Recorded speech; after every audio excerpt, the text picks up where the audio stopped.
ನಮಸ್ಕಾರ ಪ್ರಿಯ ವೀಕ್ಷಕರೇ, ಮೂಡಲ ಧ್ವನಿ ಹಳ್ಳ ಪಬ್ಲಿಕ್ ಪವರ್ ಕನ್ನಡ ಯೂಟ್ಯೂಬ್ ಚಾನಲ್ಗೆ ಒಮ್ಮೆ ಸಬ್ಸ್ಕ್ರೈಬ್ ಮಾಡಿ, ಬೆಲ್ ಐಕಾನ್ ಪ್ರೆಸ್ ಮಾಡಿ, ಹೊಸ ವಿಡಿಯೋಗಳನ್ನು ನೋಡ್ತಾ ಇರಿ. ಶೇರ್ ಮಾಡಿ, ಲೈಕ್ ಮಾಡಿ, ಕಮೆಂಟ್ ಬಾಕ್ಸಲ್ಲಿ ಕಮೆಂಟ್ ಹಾಕಿ.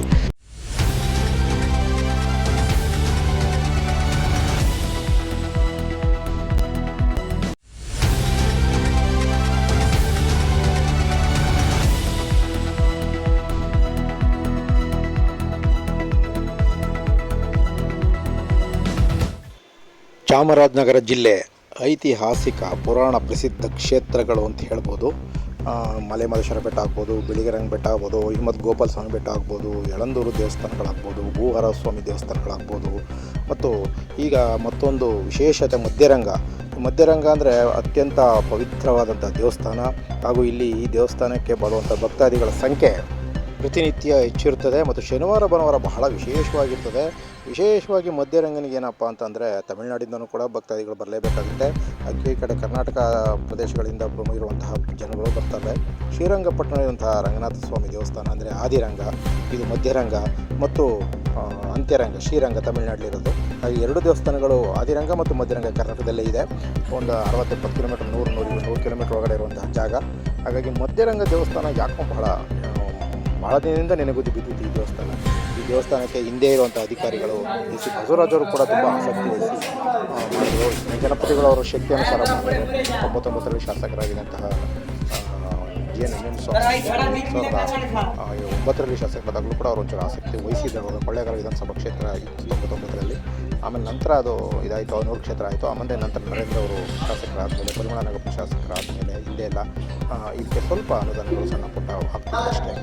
ಆದರೆ ಅತಿ ಹೆಚ್ಚು ಈಗ ಆಸಕ್ತಿ ವಹಿಸಿ ಒಬ್ಬ ಶಾಸಕರಾದಂತಹ ಅನೂರು ಕ್ಷೇತ್ರ ಶಾಸಕ ಎಂ ಆರ್ ಮಂಜುನಾಥ್ ಅವರು ಬಹಳ ಉತ್ಸುಕತೆಯಿಂದ ಬೆಳಿಗ್ಗೆ ವಾರದಲ್ಲಿ 1-2 ದಿನ ಈ ಕಡೆ ಹೋಗುವಾಗ, ಬೆಂಗಳೂರಿಗೆ ಹೋಗುವಾಗ ಮತ್ತು ಬರುವಾಗ ಈ ಕ್ಷೇತ್ರಕ್ಕೆ ಅವರು ಒಂದ್ಸರಿ ಭೇಟಿ ಕೊಟ್ಟು ಇಲ್ಲಿನ ಸಮಸ್ಯೆಗಳೇನು, ಇಲ್ಲಿನ ಪರಿಸ್ಥಿತಿಗಳೇನು, ಇಲ್ಲಿನ ಆಗುವಗಳೇನು, ಮತ್ತು ಈ ದೇವಸ್ಥಾನವನ್ನು ಹೇಗೆ ಅಭಿವೃದ್ಧಿ ಮಾಡೋಕ್ಕೆ ಸಾಧ್ಯ, ಈ ದೇವಸ್ಥಾನಕ್ಕೆ ಜನರನ್ನ ಹೇಗೆ ನಾವು ರೆಡಿ ಮಾಡಬೇಕು, ಮತ್ತು ಈ ಜನಕ್ಕೆ ಬರ್ತಾ ಇರುವಂಥ ಜನರ ಸಂಖ್ಯೆ ಹೇಗೆ, ಮತ್ತು ಈ ಮುಂದಿನ ಜನಕ್ಕೆ ಇದು ಅಭಿವೃದ್ಧಿ ಆಗೋದಾಗೆ ಈ ದೇವಸ್ಥಾನ ಅಂತ ಹೇಳಿ ಇಲ್ಲಿನ ಧಾರ್ಮಿಕ ಭಾವನೆಗಳು, ಧಾರ್ಮಿಕ ಪೂಜಾ ವಿಧಿವಿಧಾನಗಳಾಗ್ಬೋದು, ಮತ್ತು ಅವೆಲ್ಲ ಸಾಂಗೋಪವಾಗಿ ನಡೆದರೂ ಸಹ ದೇವಸ್ಥಾನದಲ್ಲಿ ಎಲ್ಲೋ ಒಂದು ಕಡೆ ಏನೋ ಕೊರತೆಗಳು ಕಾಣ್ತಿತ್ತು. ದೇವಸ್ಥಾನದ ಎಲ್ಲೋ ಒಂದು ಕಡೆ ಶಿಥಿಲಗಳು ಕಾಣ್ತಿತ್ತು. ದೇವಸ್ಥಾನದ ಒಂದು ಪಾಳ್ಮಟ್ಟ ಪದರಗಳಲ್ಲಿ ಕಾಣ್ತಿತ್ತು. ಈಗ ನೀವು ಹೋದರೆ ಬಹಳ ಕಂಗೊಳಿಸ್ತಾ ಇದೆ ದೇವಸ್ಥಾನ. ಬಹಳ ಅಚ್ಚುಕಟ್ಟಾಗಿ ಮಾಡಿದ್ದಾರೆ ಜೀರ್ಣೋದ್ಧಾರ. ಮತ್ತು ದಾನಿಗಳು ವಿಶೇಷವಾಗಿ ಇದಕ್ಕೆ ನಮ್ಮ ಕರ್ನಾಟಕ ಪ್ರಬಲ ರಾಜಕಾರಣಿಗಳ ಸಂಬಂಧಿಕರು ಅಥವಾ ಅವರ ಹತ್ತಿರದವರು, ಅವರು ತುಂಬ ಆಪ್ತರು ಇರ್ಬೋದು, ಅವರು ಕೂಡ ತುಂಬ ಇದಕ್ಕೆ ಕೋಟ್ಯಾಂತರ ರೂಪಾಯಿನ ಡೊನೇಟ್ ಮಾಡಿದ್ದಾರೆ.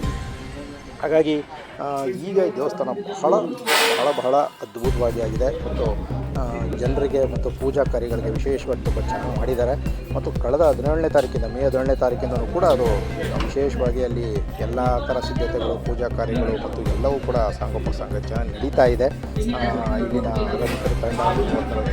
ಚಪ್ರಾಗಕ್ಕೆ ಒಂದು 12 ಜನ ನಮ್ಮ ಬೆಂಗಳೂರಿನಿಂದ ಅಲ್ಲೂ ಕೂಡ ಅವರಿಗೆ ವ್ಯವಸ್ಥಿತವಾಗಿದೆ. ಶೃಂಗಾರದಿಂದ ಎಲ್ಲವೂ ಕೂಡ ಬಣ್ಣಗಳಿಂದ ಕಂಗೊಳಿಸ್ತಾ ಇದೆ. ವರ್ಣಜ ದೀಪ ಅಲಂಕಾರ ನಡೀತಾ ಇದೆ ಮತ್ತು ಹೂವಿನ ಅಲಂಕಾರ ಚೆನ್ನಾಗಿ ಮಾಡಿದ್ದಾರೆ. ಮತ್ತು ಈಗ ಎಲ್ಲವೂ ಸಿದ್ಧತೆಗಳೇ ಮಾಡಿದ್ದಾರೆ. ನಮ್ಮ ಕರ್ನಾಟಕ ಸರ್ಕಾರದ ಉಪಮುಖ್ಯಮಂತ್ರಿಗಳಾದಂಥ ಮಾನ್ಯ ಉಪಮುಖ್ಯಮಂತ್ರಿಗಳಾದ DK ಶಿವಕುಮಾರ್ ಅವರು ಹೆಲಿಕಾಪ್ಟರ್ಲಿ ಬೆಳಿಗ್ಗೆ 11 ಗಂಟೆಗೆ 21ನೇ ತಾರೀಕು ಬೆಳಿಗ್ಗೆ 11 ಗಂಟೆಗೆ ಆಗಮಿಸ್ತಾ ಇದ್ದಾರೆ. ಮತ್ತು ಮುಜರಾಯಿ ಸಚಿವರಾದ ರಾಮಲಿಂಗಾರೆಡ್ಡಿ ಮತ್ತು ಜಿಲ್ಲಾ ಉಸ್ತುವಾರಿ ಸಚಿವರಾದ ವೆಂಕಟೇಶ್ ಅವರು ಮತ್ತು ಚಾಮರಾಜ ಜಿಲ್ಲಾಧಿಕಾರಿ ಶ್ರೀರೂಪ ಮತ್ತು ಅನೂರು ಕ್ಷೇತ್ರ ಶಾಸಕ ಎಂ ಆರ್ ಮಂಜುನಾಥ್ ಅವರು ಎಲ್ಲ ಕಾರ್ಯಕ್ರಮ ಅಧ್ಯಕ್ಷತೆಯನ್ನು ವಹಿಸಿದ್ದಾರೆ. ಮತ್ತು ಪ್ರಮುಖವಾಗಿ ಚಾಮರಾಜನಗರ ಜಿಲ್ಲೆಯ ಶಾಸಕರುಗಳಾದಂಥ ಕೊಳ್ಳೇಗಾಲ ಕ್ಷೇತ್ರದ ಶಾಸಕ ಎನ್ ಕೃಷ್ಣಮೂರ್ತಿ ಮತ್ತು MSL ಅಧ್ಯಕ್ಷರಾದಂತಹ ಹಾಗೂ ಶಾಸಕರಾದಂತಹ ಹಿರಿಯರಾದ ಪುಟ್ಟರಂಗ ಶೆಟ್ಟರ್ ಅವರು ಮತ್ತು ಗಣೇಶ್ ಪ್ರಸಾದ್ ಗುಂಡ್ಲುಪೇಟೆ ಶಾಸಕರಾದ ಗಣೇಶ್ ಪ್ರಸಾದ್ ಸೇರಿದಂತೆ ಲೋಕಸಭಾ ಶಾಸಕರಾದಂಥ ಸುನೀಲ್ ಬೋಸ್ರವರು ಸೇರಿದಂತೆ ಇನ್ನೂ ಅನೇಕ ಗಣ್ಯರುಗಳು, ಶಾಸಕರುಗಳು, ವಿಧಾನ ಪರಿಷತ್ ಸದಸ್ಯರು, ಮಾಜಿ ಶಾಸಕರುಗಳು ಹಾಗೂ ಗಣ್ಯರು, ದಾನಿಗಳನ್ನು ಇಲ್ಲಿ ಆಹ್ವಾನ ಮಾಡಲಾಗಿದೆ. ಒಟ್ಟಾರೆ ಈ ದೇವಸ್ಥಾನ ಒಂದು ಲೋಕಾರ್ಪಣೆ ಆಗ್ತಾ ಇದೆ. ನಾಳೆಯಿಂದ ಜನರಿಗೆ ಹೆಚ್ಚಿನ ಜನರಿಗೆ ಶುಕ್ರವಾರ ವಿಶೇಷವಾಗಿ ಬಹಳ ವಿಶೇಷ ಪೂಜೆ ಇರ್ತದೆ. ಮತ್ತು ಬರುವಂಥ ಭಕ್ತಾದಿಗಳ ಸಂಖ್ಯೆ ದಿನದಿಂದ ದಿನಕ್ಕೆ ಏರ್ತಾ ಇದೆ. ಹಾಗಾಗಿ ಈ ಪೂಜಾ ಕಾರ್ಯಕ್ಕೆ ಸಂಪೂರ್ಣ ಸಿದ್ಧತೆಗಳನ್ನು ಮತ್ತು ಸರ್ಕಾರದ ಮಟ್ಟದಲ್ಲಿ ನಡೀತಿರುವಂಥ ಈ ಕಾರ್ಯಕ್ರಮಕ್ಕೆ ಸಂಪೂರ್ಣ ಸಜ್ಜಾಗಿರುವಂತಹ ಜಿಲ್ಲಾಡಳಿತ ಆಗ್ಬೋದು, ಮುಜರಾಯಿ ಇಲಾಖೆ ಆಗ್ಬೋದು, ಪ್ರವಾಸೋದ್ಯಮ ಇಲಾಖೆ ಬಹಳ ದಿನಗಳ ನಂತರ ಚಾಮರಾಜನಗರ ಜಿಲ್ಲೆಗೆ ಒಂದು ಆಸಕ್ತಿ ವಹಿಸಿ ಸ್ವಲ್ಪ ಅನುದಾನವನ್ನು ಕೊಡ್ತಾ ಇದೆ. ಅದು ಈ ದೇವಸ್ಥಾನಕ್ಕೆ ಈಗ ಡೆವಲಪ್ ಮಾಡೋದಕ್ಕೆ ಸಾಕಷ್ಟು ಸಹಾಯ ಮಾಡಿದೆ ಅಂತ ಹೇಳ್ಬೋದು. ಹಿಂದೆ ಇದ್ದಂಥ ಬಸವರಾಜರು ಆಯುಕ್ತರಾಗಿದ್ದಕ್ಕೆ ಸ್ವಲ್ಪ ಆಸಕ್ತಿ ವಹಿಸಿದರು. ಈಗ ಮಂಜುನಾಥ್ ಅವರು ಎಲ್ಲವನ್ನು ಹುಡುಕಿ ಒಂದಷ್ಟು ಅನುದಾನಗಳನ್ನು ಇಲ್ಲಿಗೆ ಬಳಸಿ ಒಂದಷ್ಟು ಅಭಿವೃದ್ಧಿ ಮಾಡಿದ್ದಾರೆ. ನಿಜ ಹೇಳಬೇಕು ಅಂದರೆ ಅವ್ನು ಸ್ವಲ್ಪ ಆಸಕ್ತಿ ವಹಿಸಿದ್ರೆ ಯಾವುದೇ ಕೆಲಸ ಆಗೋದು. ನೋಡಿ ಅವರು ಎಲಿಪ್ಯಾಡು ಡಿ ಕೆ ಶಿವಕುಮಾರ್ ಅವರು ಬರೋದಕ್ಕೆ ಎಲ್ಲ ಸಿದ್ಧತೆ ಮಾಡ್ಕೊಂಡಿರೋಂಥ ಜಾಗ ಇದು. ಎಲಿಪ್ಯಾಡು ರೆಡಿ ಆಗ್ತಾ ಇದೆ ಮತ್ತು ಇದೆಲ್ಲ ಸಿದ್ಧತೆ ಇದೆ, ಈಗ ರೆಡಿ ಇದೆ ಇವತ್ತು. ಹಾಗಾಗಿ ಅವ್ರು ಬರೋಷ್ಟೊತ್ತಿಗೆ ಎಲ್ಲವೂ ಸಜ್ಜಾಗಿದೆ. ಇದು ನಿನ್ನೆಯಿಂದೆಲ್ಲ ಪರಿಶೀಲನೆ ಮಾಡಿ ನಿನ್ನೆ ಎಲ್ಲ ಮುಗಿದಿದೆ ಕೆಲಸಗಳೆಲ್ಲ. ಹಾಗಾಗಿ ಜಿಲ್ಲಾಡಳಿತ ಮತ್ತು ತಾಲೂಕಾಡಳಿತಗಳು ಮತ್ತು ಎಲ್ಲ ಅಧಿಕಾರಿಗಳ ತಂಡ ಮತ್ತು ಶಾಸಕ ಎಂ ಆರ್ ಮಂಜುನಾಥ್ ಅವರ ಬೆಂಬಲಿಗರೂ ಸೇರಿದಂತೆ ಎಲ್ಲರೂ ಕೂಡ ಬಹಳ ಜನರಿಗೆ ಅನುಕ್ಷೇತ್ರದವರಿಗೆ ಮತ್ತು ಅವ್ರ ಮುಖಂಡರುಗಳಿಗೆ ಎಲ್ಲರಿಗೂ ಆಹ್ವಾನ ನೀಡಲಾಗಿದೆ. ಹಾಗೆ ಹೆಚ್ಚಿನ ಜನಸಂಖ್ಯೆಯೂ ಕೂಡ ಇಲ್ಲಿ ಭಕ್ತಾದಿಗಳ ಸಂಖ್ಯೆಯೂ ಕೂಡ ಜಾಸ್ತಿ ಇರ್ತದೆ.